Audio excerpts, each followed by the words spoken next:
नमस्कार, मी पंजाब डक. राज्यामध्ये जसं गेल्या वर्षी 14 तारखेला 13 तारखेला पाऊस आला होता 13 मेला, या वर्षी देखील 14 मेला पाऊस येणार आहे.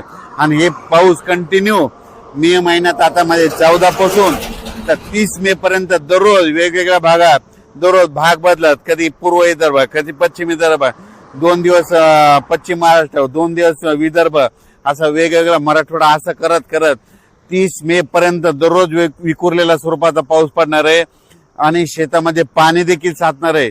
असा त्यामध्ये मेच्या 15 दिवसामध्ये म्हणजे 14 मे ते 30 मेच्या दरम्यान दररोज विखुरलेल्या स्वरूपाचा वेगवेगळ्या भागात पाऊस पडणार आहे. म्हणून हा अंदाज सर्व शेतकऱ्यांना लक्षात द्यायचा. शेतकऱ्याला विनंती, तुम्ही काय करा, शेतीचे कामे करून घ्या. कारण की तुम्हाला जर अवकाळी एकदा पाऊस सुरू झाला तर तुम्हाला कामा आटपायला उशीर जाईल, म्हणून हे लक्षात द्यायचं. आणि सगळ्यात महत्वाची एक शेतकऱ्यासाठी आनंदाची बातमी, 17 मेला आपला मान्सून अंदमान बेटावर येणार दस्तक देणार आहे, म्हणून हा अंदाज लक्षात द्यायचा. तसं तर 14 तारखेपासून म्हणजे 12 तारखेपासून तिथून मान्सूनचं पोषक वातावरण तयार झालंय, पण 17 मेला चांगलं दस्तक देईल आणि मान्सून तिथं दाखल झाला म्हणून असं जाहीर केलं जाईल. म्हणून हे देखील सर्व शेतकऱ्यांना लक्षात द्यायचं. 17 मेला झालं तर तिथून 7 दिवस 10 दिवस केरळ यायला लागतं आणि तिथून लगेच 10 दिवस म्हणजे जवळपास माझं 7 जून पर्यंत राज्यामध्ये पाऊस येण्याची शक्यता आहे.